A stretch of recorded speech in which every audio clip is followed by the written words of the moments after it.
All right, when I release this on Tuesday morning, which is this morning, I always preface it with this statement. These rankings will be updated daily throughout the offseason. If a player is projected to be a first-round pick in the 2025 NBA draft, he will be projected as a key loss. If a player is not projected to be a first-round pick in the 2025 NBA draft and has not announced his public plans to turn professional, he will be projected to return to college basketball next season. Teams who have yet to put together a capable roster with at least 7 or 8 players will be withheld from these rankings until they do so. So let's get to these rankings. Houston is in the 1 spot. They're losing Cryer, Francis, Roberts, and Malik Wilson. And again, you'll be able to see all this off my social media. But Uzan, Sharp, Arsenault, and Tugler are expected to return. Chris Sinak is also going to be in the mix for the Cougars. Purdue's in the 2-hole. Braden Smith, Fletcher Lawyer, Trey Kaufman-Wren set to return. I've got Duke at 3. Alabama, and again, this is all in flux with what they're adding, returns several players. Aiden Sherrill, Darion Reed, Aiden Holloway from last year's team that, or this year's team that went to the Elite Eight. Michigan and Dusty May on the heels of a big-time portal class with Cadeau, Yaxel Lendeborg, and Merez Johnson is number 5. Roddy Gale and LJ Kaysen are also expected to return. Iowa State is at 6. Lipsy, Jefferson, Momchilovich set to return. I've got UCLA at 7 with the addition of Donovan Dent. Know that UCLA lost to Daimara, but this team won 23 games last year and did not have a capable point guard. Texas Tech is in the 8th spot. There's a lot of defections here, but my projection, which again will all be on social media with a link to click down a full breakdown on Tuesday. I have Texas Tech returning Christian Anderson, Kevin Overton, and JT Toppin. Michigan State's in the 9 spot. UConn, with the addition of Silas Demery Jr., is going to be at 10. Arizona 11. Auburn at 12.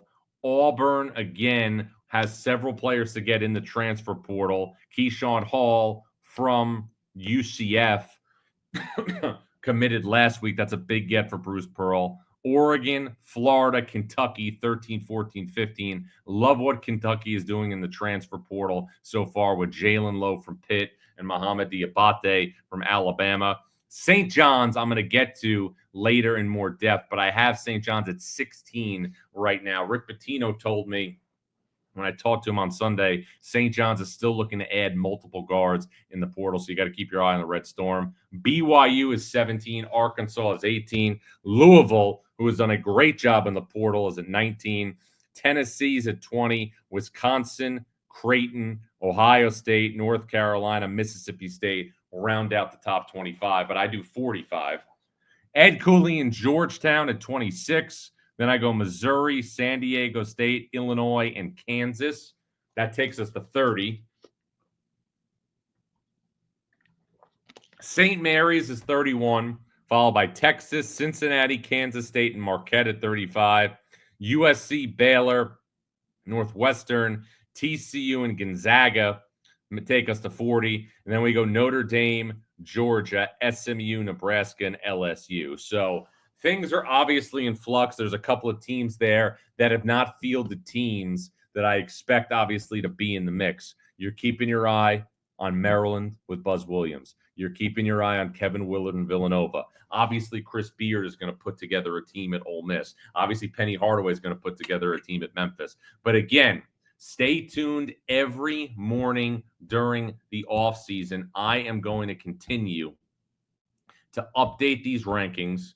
Again, I think there's a dip after the first couple of teams, but one constant, as long as obviously everybody returns that's supposed to return, is that Purdue and Houston have the best semblance of returning personnel right now in college basketball. And I don't think that will be debated by anybody.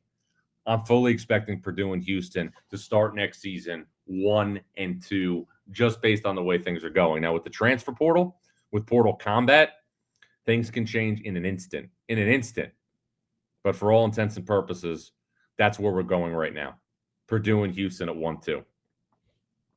Want to be in a situation, too, where I want to get your feedback and interaction on these rankings for next season. Again, this will all be available in an article form Tuesday morning, but you just heard me go through the first edition of the Rothstein 45. I want you to hit the subscribe button, hit the like button, and I want to hear your thoughts in the chat about my 45. John Rothstein here on the CBS Sports College Basketball YouTube page. This is what you were made for. I was made for this. All right, I got a couple of questions coming in here. So I want to make sure I get to everything.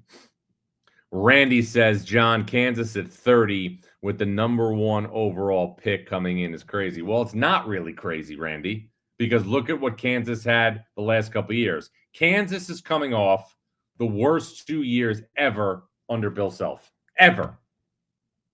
First time ever under Bill Self that Kansas has lost double-digit games. It's the first time it's ever happened.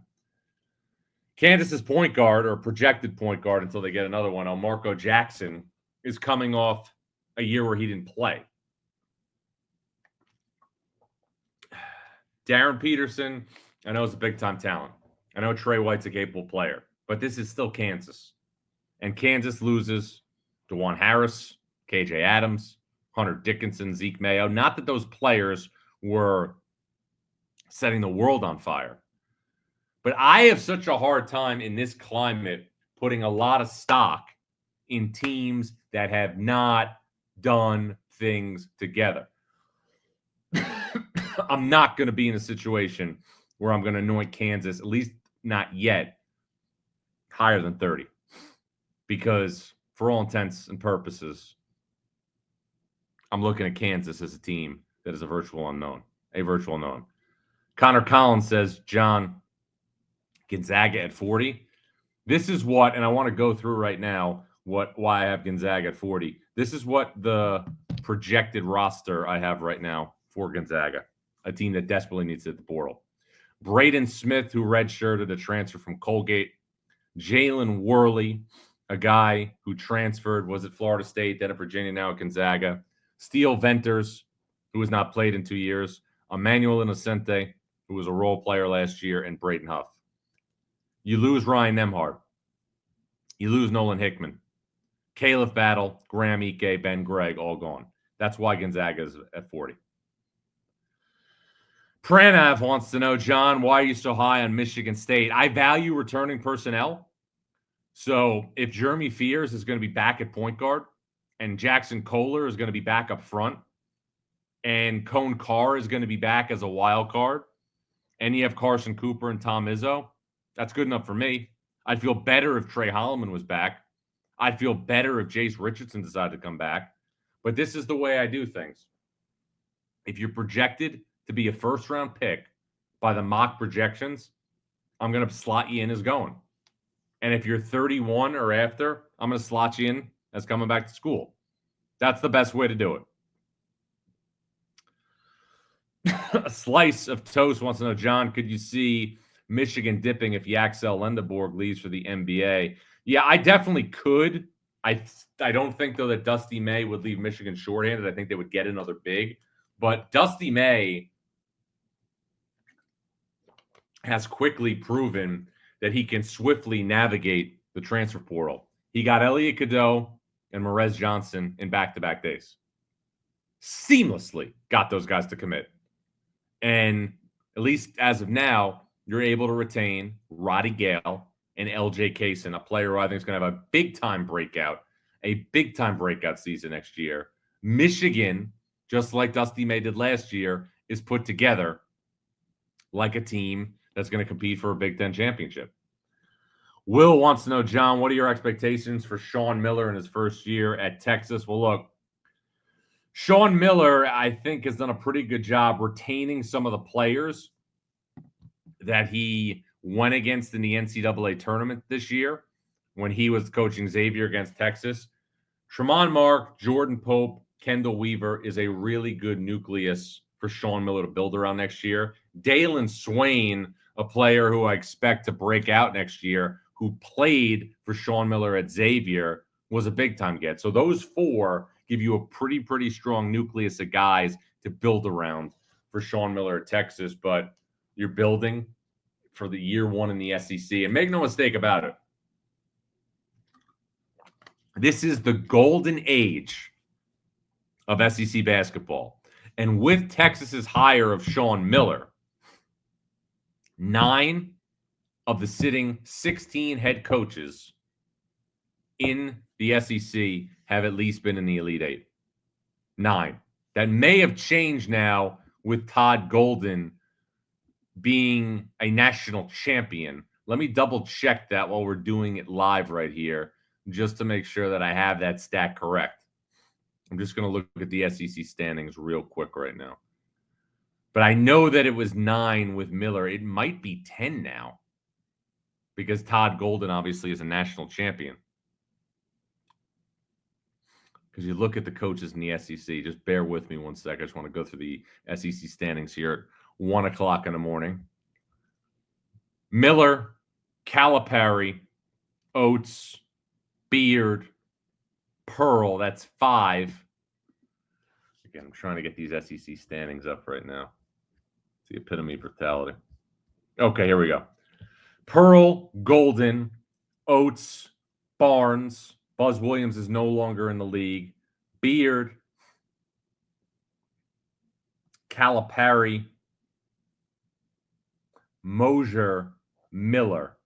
So, yeah, we're looking right now. Let's see. 1, 2. Mike White is another one. So 9 of the 16 coaches in the SEC have at least coached in the Elite Eight. This is the golden era of SEC basketball. The golden era. Jordan Rich says, John, did you have Florida ranked? Elijah Martin and Richard are massive losses, but I think Aberdeen, an incoming transfer, and Houck is still a good starting 5. Well, look, this is what I did for Florida, and I spent some time, obviously, with the staff in San Antonio this week. Florida, and we'll see who comes back and so on and so forth here over the next couple of weeks, but you would project Aberdeen, Condon, Chinyelu, Houck to be back. Todd Golden is also, very, very high on Isaiah Brown. So I think Florida has a nucleus in place if it can get one more guard to be a real factor.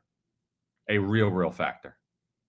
So everything that's happening right now for the Gators, I think that there's probably a guard short. Urban Clavshar is another guy who has experience being in Florida's program. Look, some of these guys are probably going to transfer. That's just what happens in college basketball. But I think if Florida can get back now who they need to get back, they're going to have a real shot to be in a situation where they can be a top 10, 15 team to start next season.